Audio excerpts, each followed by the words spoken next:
Probably my favorite story about Abu Bakr is this one.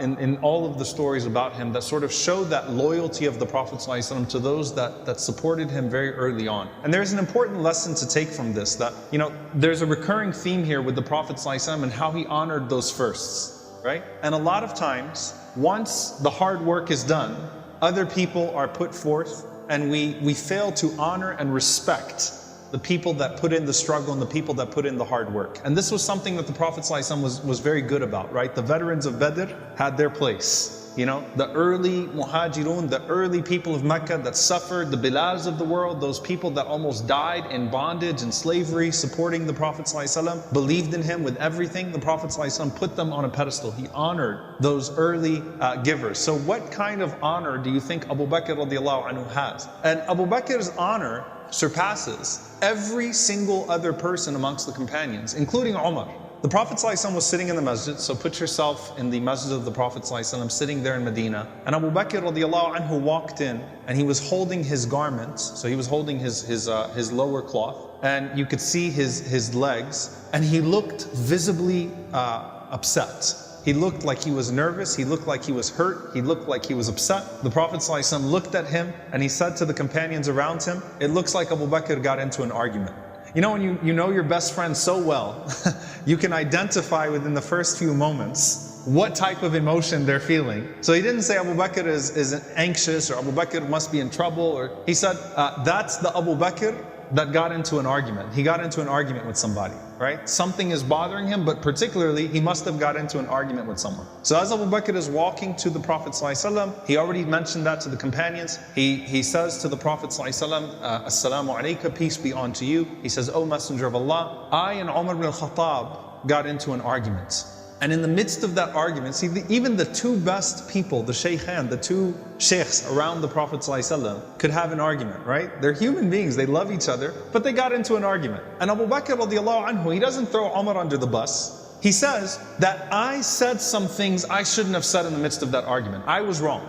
He's making it very clear. He doesn't say, you know how hot-headed Umar is. He doesn't take a shot at Umar. He says, I said some things that I should not have said, and I regretted it, and I apologized to Umar. So I asked Umar to forgive me, and he refused. So I'm coming to you to help me get his forgiveness. You see what's happening here? So I was wrong, Umar was right, but when I apologized, he was so upset that he didn't accept my apology. So I'm asking you, Ya Rasulullah, to help me seek that forgiveness. So the Prophet ﷺ put his hand on Abu Bakr's shoulder and he said, غَفَرَ اللَّهُ لَكَ يَا أَبَا بَكْرٍ, Allah will forgive you, O Abu Bakr. And he said it to him 3 times, calming him down, don't worry about it, Allah forgives you, right? So that's the first thing. And as he's saying that, Umar radiallahu anhu, right after he had the argument with Abu Bakr, he felt bad about it, that he didn't accept his apology. So he went to Abu Bakr's house to find him, to tell him, I forgive you. And he didn't find him there, so he went to the masjid. Umar radiallahu anhu walks to the masjid, and as he walks into the masjid, the Prophet ﷺ locks eyes with him, and the Prophet ﷺ looks extremely upset. Abu Bakr looks at the Prophet ﷺ locking eyes with Umar radiallahu anhu, and he says, Ya Rasulullah, I was wrong.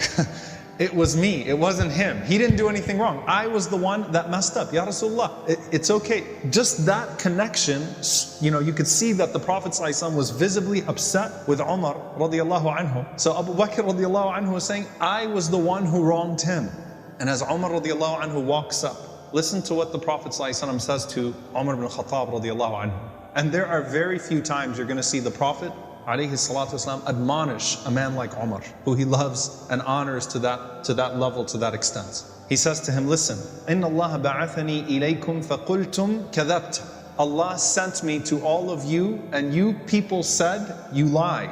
He lies. You denied me. وَقَالَ أَبُو بَكْرٍ صَدَقَ. And Abu Bakr said, he's telling the truth. وَوَاسَانِي بِنَفْسِهِ وَمَالِهِ. And he supported me with all of himself and all of his wealth, like no other person. By the way, the word wasani is he gave me his all. It's the same word that the Prophet ﷺ used to describe Khadija radiallahu anha. وَوَاسَتْنِي. Gave me his all, she gave me her all. No one could replace Khadija, right?